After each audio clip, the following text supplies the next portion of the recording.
আসসালামু আলাইকুম প্রিয় বন্ধুগণ, আপনারা জেনে অবাক হবেন যে ব্রিক্সের চাপে ইরানের পক্ষ নিয়ে ইসরায়েলের বিরুদ্ধে লড়ছে ভারত। খবরটি সোশ্যাল মিডিয়ার যদিও, তবে হ্যাঁ, 2026 সালের 28শে ফেব্রুয়ারি থেকে শুরু হওয়া ইরান ইসরায়েল সংঘাতের ফলে মধ্যপ্রাচ্যে এক অস্থির সময় পার করছে। এই যুদ্ধে ব্রিক্স সদস্য রাষ্ট্রগুলোর উপর ইরানের পক্ষ নেওয়ার একটি পরোক্ষ চাপ থাকলেও থাকতে পারে, এবং ভারত তার কৌশলগত নিরপেক্ষতা যদিও বজায় রেখেছে, যা জোট নিরপেক্ষ আন্দোলনের প্রবক্তা হিসেবে সামঞ্জস্যপূর্ণ।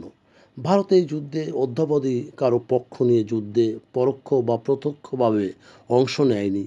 ভারতের পররাষ্ট্র মন্ত্রণালয় বারবার সংযম, আলোচনা ও কূটনীতির মাধ্যমে সমস্যা নিরসনের আহ্বান জানিয়েছে, কারণ ভারত তার সাথে, বিশেষ করে ইরান যেমন দ্বিপাক্ষিক সম্পর্ক রয়েছে ভারতের, তেমনি ইসরায়েলের সঙ্গে রয়েছে শক্তিশালী প্রতিরক্ষা বিষয়ক সম্পর্ক। ভারত অন্যতম প্রতিরক্ষা সরঞ্জাম সাপ্লাইকারী ইসরায়েলে। অন্যদিকে ভারতের জ্বালানি নির্ভরতা ও মধ্য এশিয়া প্রবেশের সাবাহার বন্দর গুরুত্বপূর্ণ পথ, যেটি ভারত ব্যবহার করে থাকে। নাগরিক নিরাপত্তা: মধ্যপ্রাচ্যের দেশগুলিতে লক্ষ লক্ষ ভারতীয় শ্রমিক কর্মরত।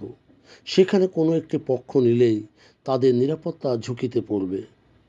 এদিকে ব্রিক্সের চাপ ও ভারতের সভাপতিত্বে রয়েছে 2026 সাল, অর্থাৎ ব্রিক্সের সভাপতি হিসাবে ভারতের অবস্থান এখনও অটুট। ইরান ব্রিক্সের পূর্ণাঙ্গ সদস্য, ফলে অন্যান্য দেশ যেমন চীন, রাশিয়া এবং খোদ ইরান ভারতকে ইসরায়েল ও মার্কিন আগ্রাসনের বিরুদ্ধে কঠোর অবস্থান নেওয়ার অনুরোধ জানিয়েছে ভারতকে। সম্প্রতি ইরানের প্রেসিডেন্ট মোদির সাথে এই ব্যাপারে ফোন আলাপে ভারতকে এই সংঘর্ষ থামাতেও একটি স্বাধীন ভূমিকা পালনের আহ্বান জানান। অর্থনৈতিক সংকট ও জ্বালানি নিরাপত্তা: ইরান কর্তৃক হরমুজ প্রণালী বন্ধ করে দেওয়ার ফলে ভারত এক গভীর জ্বালানি সংকটের মুখে রয়েছে।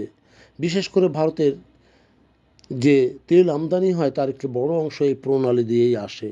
তাই যে কোনো উপায়ে এই যুদ্ধ বন্ধে ভারতের মূল লক্ষ্য রয়েছে।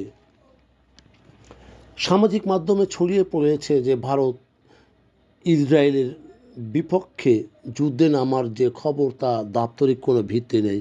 ভারত এই পর্যন্ত কোনো সামরিক জোটে অংশও নেয়নি, বরং শান্তি প্রক্রিয়ার পথ প্রশস্তের চেষ্টা করছে।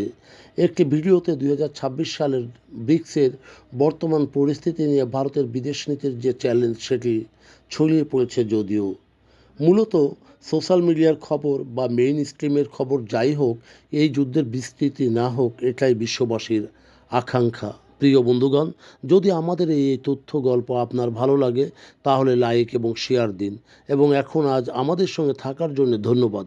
আমাদের ফলো দিন এবং সাবস্ক্রাইব করুন।